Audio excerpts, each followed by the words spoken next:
नमस्कार, आप सभी का बहुत बहुत स्वागत है युग्मपथ यूट्यूब चैनल पर। और हमारे चैनल की हमेशा से यह एक चर्चा रही है कि हम सनातन संस्कृति और संस्कार पर विशेष रूप से ध्यान देते हैं।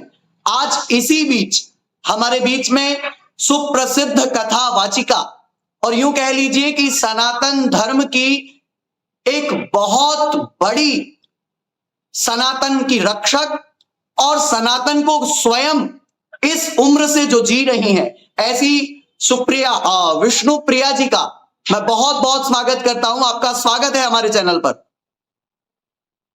विष्णु प्रिया जी, आप इतनी छोटी उम्र से इस प्रकार श्रीमद् भागवत का इतना सुंदर वाचन करती हैं, आखिर किसको श्रेय देना चाहेंगी? इस आपने भागवत पढ़ी और उसके बाद आज लाखों लोग आपको सुनते हैं, आपसे प्रेरणा लेते हैं।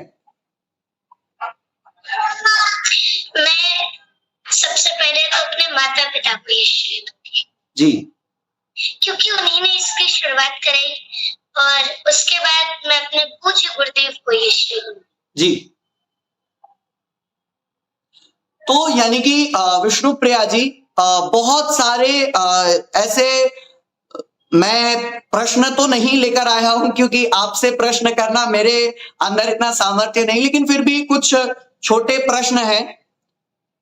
मान लीजिए बहुत सारे लोग ये कहते हैं कि क्या भागवत स्त्रियां पढ़ सकती हैं? इस पर आपके क्या विचार हैं? भागवत लड़कियां बिल्कुल पढ़ सकती है जी, शास्त्र में कोई ऐसा भेद नहीं है कि ये सिर्फ पुरुष वर्ग के लिए ही है। जी, ये हर व्यक्ति कर सकता है जी। इसमें कोई ऐसा भेद नहीं है। नहीं, बहुत सारे लोग बड़ा विचित्र प्रकार का भाषण देते हैं, और वो भाषण ही कहूंगा मैं क्योंकि वो आशीर्वचन या अच्छे वचन नहीं है।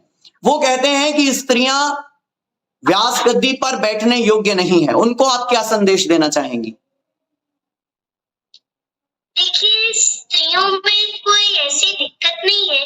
स्त्रियां व्यासपीठ पर बैठ सकती हैं, पर जब रजस्वला धर्म में हो तब नहीं। बिल्कुल, बाकी वो व्यासपीठ पर बैठने योग्य है। जी। अभी आपने रजस्वला स्त्री की चर्चा की तो मेरे मन मस्तिष्क में हमारी सुप्रसिद्ध कथावाचिका जया किशोरी जी, अगर आपके संज्ञान में भी हो ये विषय, उनके कथन पर बहुत सारे लोगों को आपत्ति हुई, और आपत्ति होना सही है या गलत है ये आप बताएंगी। देखिए, अभी हम बहुत छोटे हैं। जी जी जी, इस प्रकार के प्रश्न आप ना ना, देखिए, लेकिन फिर जी, मेरा कोई आपने पूछा। जी, इस प्रकार से मेरा कोई प्रश्न नहीं है। मैं आपका केवल एक मत ले रहा हूं, केवल मत। जया किशोरी जी ने जो कहा वह उन्होंने अपने मत के अनुसार कहा। वैसे स्त्री जब रजस्वला धर्म में है तभी वह सिर्फ अशुद्ध रहती है, तभी वह अशुद्ध है, ऐसे वह अशुद्ध नहीं है। जी, स्त्री व्यासपीठ पर भी बैठ सकती है और वह अशुद्ध भी नहीं है, पर जब वह रजस्वला धर्म में सिर्फ तभी वह अशुद्ध है। जी, क्योंकि आप इतने कम उम्र में और इस प्रकार की, आपको मैं कहूं आपके माता पिता की इतनी तपस्या का फल स्वरूप हैं आप, और आप जिस प्रकार से आज के सनातनियों के लिए एक स्पष्ट संदेश है श्रीमद् भागवत का, कोई ऐसा श्लोक, क्योंकि मैं अभी आपको सुन रहा था और मैं लगातार सुनता हूं, और हमारे चैनल के सभी दर्शक भी आपको फॉलो तो करते ही हैं, उसके साथ साथ आपकी बताई हुई बातों पर चलते हैं।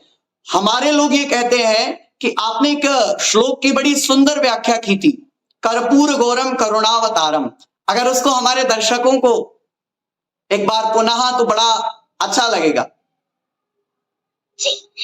कर्पूर गौरम करुणावतारम संसार सारम भुजगेंद्रहारम सदा वसंतम हृदयारविंदे भवं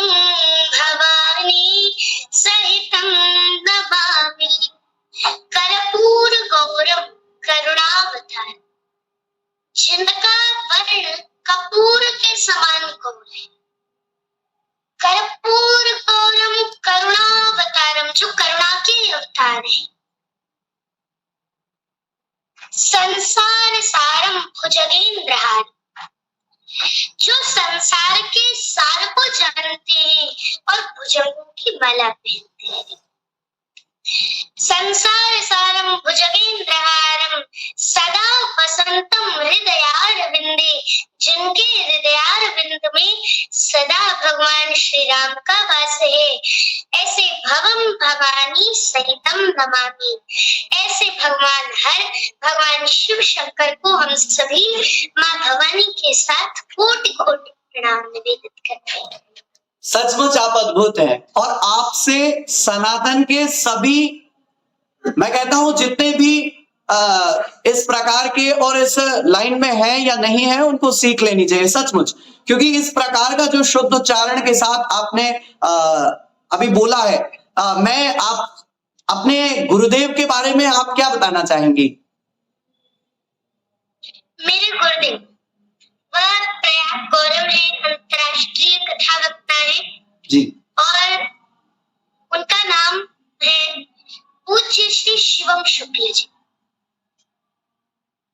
उनसे ही मैंने अपनी शिक्षा दीक्षा करी है। अभी फिलहाल में ही क्षमा चाहूंगा, आप अपनी बात को पूरी करें। जी आप जी, अभी फिलहाल में ही आपका एक नया भजन भी आया है। मैं अभी देख रहा था, तो कुछ पंक्तियां अगर सुनाना चाहें।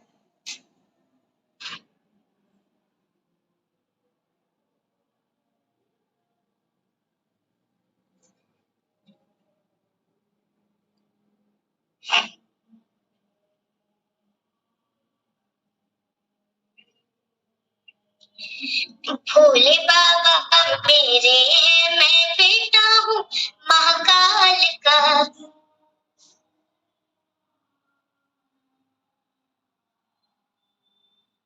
जी, आवाज आ रही है?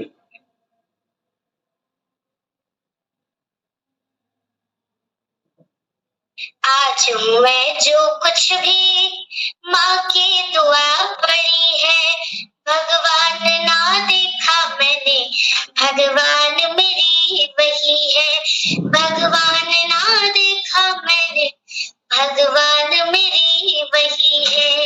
मेरी माँ, मेरी माँ, मेरी माँ, अम्बे माँ। जी बिल्कुल। इस प्रकार के भजन आप गाती हैं तो बड़ा अच्छा लगता है, सचमुच अद्भुत लगता है। और इस चैनल ने आज ये जाना है और इस चैनल के दर्शकों ने भी आज ये समझा है कि वास्तव में सनातन क्या है। आजकल एक विवाद बहुत चल रहा है, आप पर आपके मत पूछ रहा हूं मैं, किसी भी प्रकार का मैं किसी का विरोध, और हमारा चैनल ये करना भी नहीं चाहता है, आपसे आपका मत पूछ रहा हूं। आजकल सनातन के बच्चों का एक, आप कह लीजिए कि संस्कृति से जो लगाव हटता जा रहा है, उस पर आपके क्या विचार हैं? बच्चों का आजकल सनातन धर्म से विचार मन हटता जा रहा है, क्योंकि बच्चे आजकल भगवान के लिए अपने समय में से, अपनी दिनचर्या में से समय नहीं निकाल पा रहे।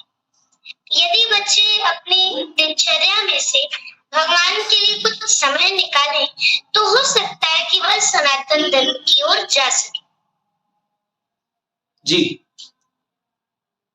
तो कैसे आखिर हमारे युवाओं को आप क्या संदेश देना चाहेंगे? मैं युवाओं को ये संदेश देना चाहूंगी कि वे अपनी दिनचर्या में से कुछ समय भगवान के लिए निकालें, क्योंकि उसी से कल्याण लिखा है। यत् फलम नास्ति तपसा न योगेन समाधिना तत्फलम लभते सम्यक् कलौ केशव कीर्तन। जो फल सतयुग, त्रेता और द्वापर इत्यादि सभी युगों में सिर्फ भगवान नाम संकीर्तन से प्राप्त नहीं होता, भगवान की तपस्या से, यज्ञ, समाधि इत्यादि से प्राप्त होता है,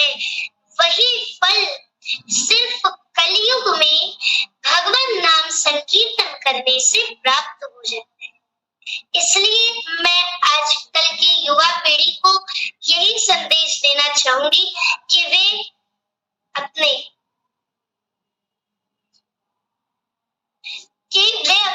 दिनचर्या में से ज्यादा नहीं तो 15 मिनट ही निकालें, पर भगवान के लिए समय अवश्य है।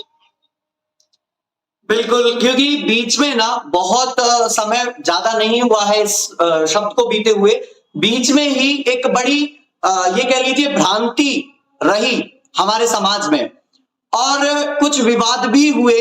आपने श्रीमद् भागवत गीता का श्रीमद् भागवत महापुराण का, क्षमा चाहूंगा, श्रीमद् भागवत महापुराण का अध्ययन किया है, तो यानी कि श्रीमद् भागवत महापुराण में क्या माता राधा का नाम नहीं आया है कहीं पर भी?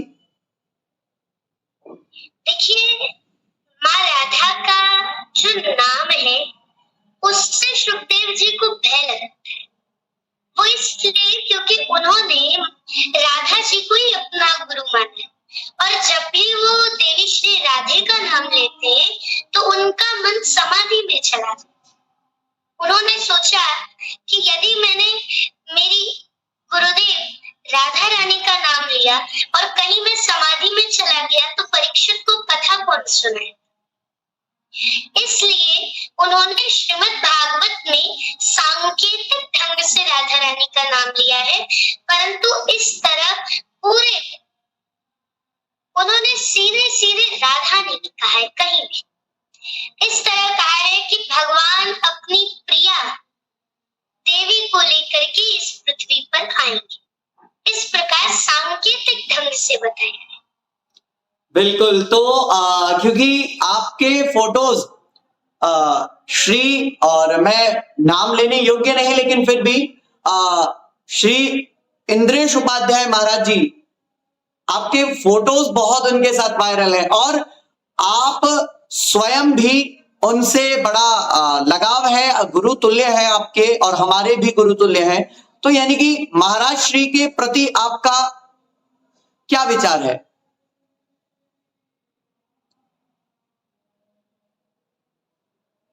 महाराज श्री देखिए बहुत बड़े हैं, उनके बारे में अभी तो मैं कुछ नहीं कह सकती क्योंकि वो जिस प्रकार भावपूर्ण कथा कहते हैं वो भावपूर्ण कथा अभी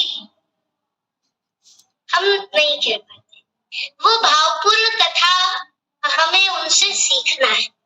वो अभी तो बड़े हैं इसलिए मैं उनके ऊपर ज्यादा कुछ नहीं कहूंगी।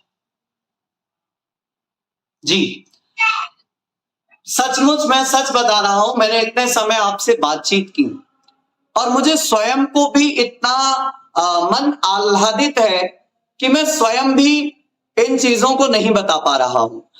वास्तव में आप सनातन की एक बहुत बड़ी, मैं कहता हूं कि आप सीख हैं हम सभी सनातनियों के लिए और उन बच्चों के लिए खासकर जो हमारी संस्कृति को छोटा दिखाते हैं या वो ये मानते हैं कि संस्कृत पढ़ने से कुछ नहीं होने वाला।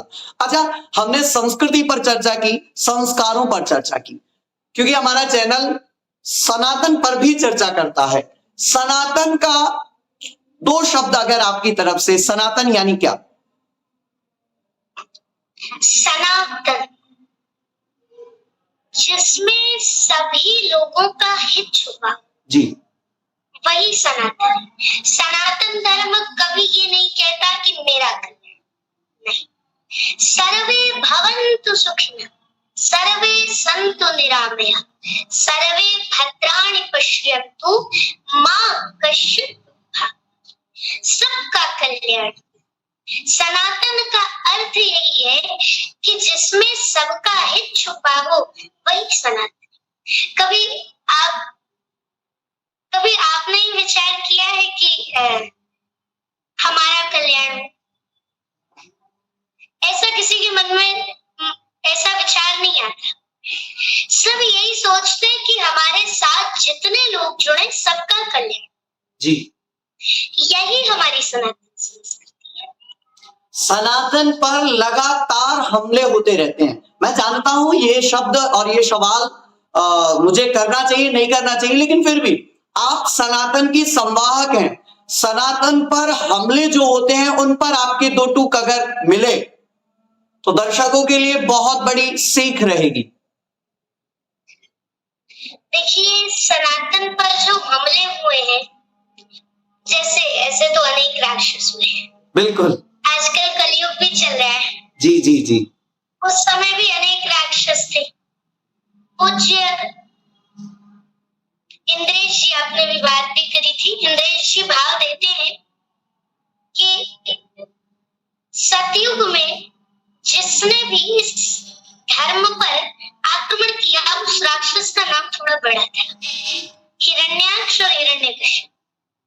त्रेता में जिसने आक्रमण किया उसका नाम थोड़ा सा छोटा था, रावण और कुंभकर्ण। उसके बाद द्वापर में जिसने आक्रमण किया वो था कंस, और कलयुग में जो आक्रमण कर रहा है वो है मैं। ये मैं रूपी अहंकार शब्द, यही सनातन संस्कृति को रोकता है। यही जो सनातन संस्कृति है हमारी, इसी रोकता है। और ऐसे तो हजारों राक्षस हुए, परंतु धर्म का कोई कुछ नहीं बिगाड़ पाया, क्योंकि धर्म साक्षात भगवान का स्वरूप है। धर्म नंदी है और भोले बाबा सवारी करते हैं नंदी की। भोले बाबा सदा धर्म में चलते, धर्म पे चलते, और दूसरों को भी अपने साथ धर्म में ही रखकर चलते।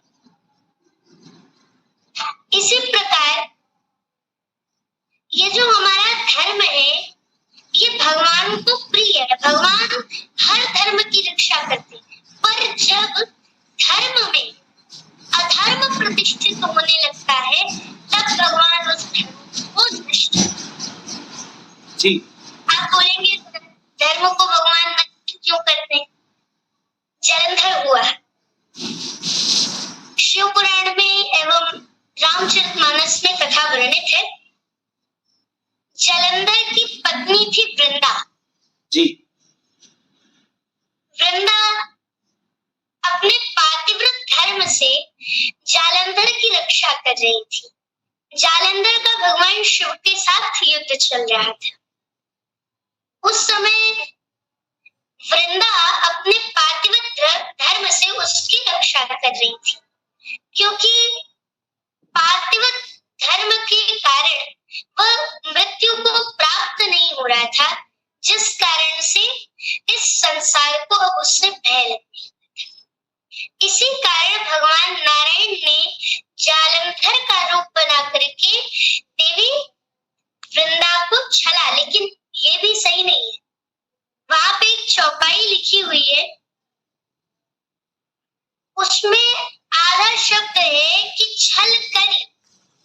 ये वृंदा जी के लिए प्रयोग हुआ कि वृंदा ने छल तो भगवान के साथ किया था, भगवान ने तो सिर्फ जालंधर का वेश बनाया था। जी। इसी प्रकार जब धर्म में अधर्म प्रतिष्ठित हो जाता है, भगवान उस धर्म को भी नष्ट कर देते, और जब तक वो धर्म धर्म है तब तक भगवान उसकी रक्षा करते हैं। बिल्कुल। मुझे लगता है कि सनातन की इतनी लंबी व्याख्या और बहुत सटीक व्याख्या आप अगर इस उम्र में कर ले रही हैं तो मुझे पूर्ण विश्वास है कि आने वाले समय में आप एक वास्तव में बहुत ही दिव्य और अनुपम तरीके से, मैं एक बड़ाई कह लीजिए, इस प्रकार से नहीं, ये मैं इसलिए कह रहा हूं क्योंकि ये एक व्यक्ति के अंतर के भाव होते हैं और इनको प्रकट करना आवश्यक होता है। हमारा चैनल कोई भी लीपापोती ये स्वीकार नहीं करता, जो है स्पष्ट है और सब कुछ स्पष्ट है।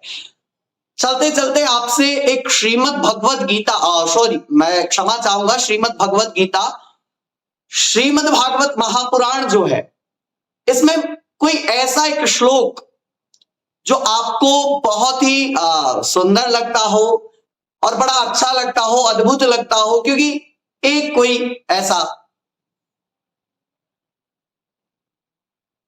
देखिए, भागवत जी के तो ऐसे हर चरित्र बड़े सुंदर है, जी जी परंतु सबसे ज्यादा जो सुंदर श्लोक है वह है वृत्तासुर के चरित्र, वृत्तासुर की स्तुति। वृत्तासुर ने इतनी सुंदर स्तुति करी है, मैं आपको क्या दासानुदासो भवितास्मि अहम पुरातीत भवे भवम मुने। मैया इतनी प्यारी स्तुति करी है उसने, इतनी प्यारी स्तुति है उसकी। उसने क्या कहा है भगवान से, हे प्रभु आप मुझे अपना दास बना लीजिए।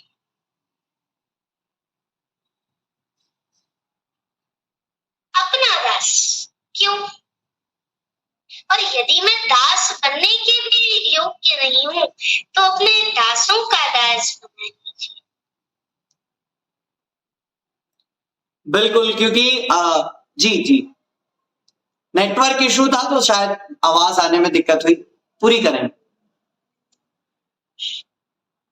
वह कहता है, हे नारायण मैं कीट पतंगा कुछ भी बनूं लेकिन मुझे अपना दास बना लीजिए।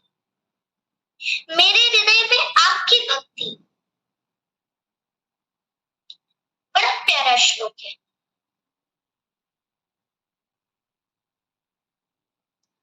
जी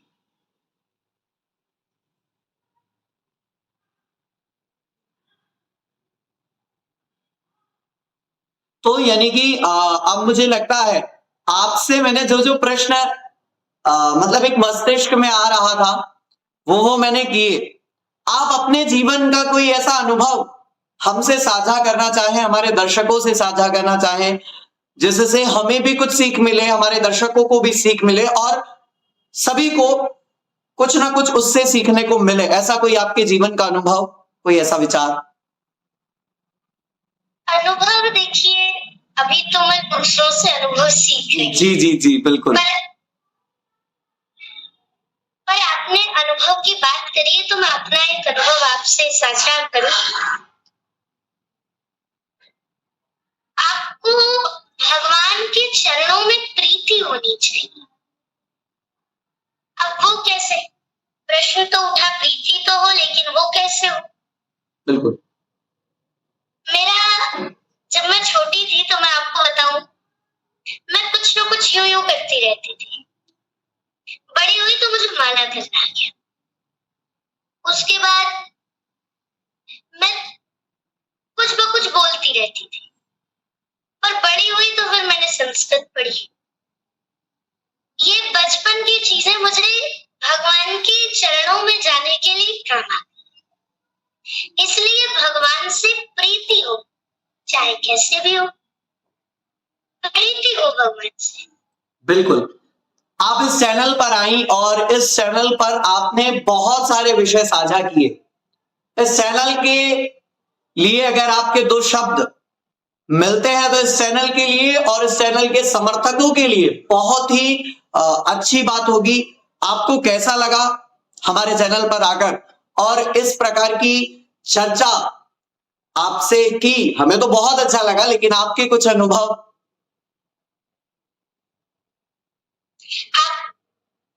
आपका चैनल बहुत बढ़िया है। आप लोग जिस सनातन पथ पे जा रहे हैं ये बहुत सुंदर पथ है। आप लोग इसी प्रकार इस पथ पे चलते रहिए। और हमने आपसे इंटरव्यू में बात करी, हमें बहुत प्रसन्नता हुई। जी जी। और आपको बहुत बहुत शुभकामनाएं। जी बहुत बहुत धन्यवाद। आपने अपना अमूल्य समय निकालकर यहां पर आप जुड़ी और भागवत से लेकर सनातन संस्कृति संस्कार सब पर आपने चर्चा की। लोग कहते हैं कि संस्कृति बहुत कठिन है, उन लोगों के लिए आप सीख है कि संस्कृत कितनी सुंदर और कितनी सरल है। ये आप वास्तव में आप इसकी स्वयं प्रमाण है। बहुत बहुत धन्यवाद, आप हमारे साथ जुड़ी और इस प्रकार आपने हमसे एक सार्थक चर्चा की। आगे भी आप हमारे साथ यूं ही बनी रहेंगी। बहुत बहुत धन्यवाद।